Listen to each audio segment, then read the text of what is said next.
నమస్తే express minute కు స్వాగతం. ఆంధ్రప్రదేశ్ కు సంబంధించిన అప్డేట్స్ ని ఇప్పుడు చూద్దాం.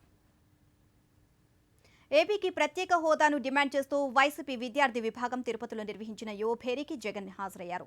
ప్రత్యేక హోదా, ఉద్యోగ అవకాశాలు, రాష్ట్ర అభివృద్ధి అంశాలపై ప్రసంగించారు. ఇచ్చిన హామీని కేంద్రం తుంగలో తొక్కుతుంటే టీడీపీ సర్కార్ ఎందుకు పట్టించుకోవడం లేదని జగన్ ప్రశ్నించారు. పౌర సరఫరా శాఖలో నెలకొన్న సమస్యలను పరిష్కరించి రాష్ట్రంలోని డిపార్ట్మెంట్ను ఆదర్శవంతంగా తీర్చిదిద్దాలని అధికారులకు పిలుపునిచ్చారు మంత్రి పరిటాల సునీత.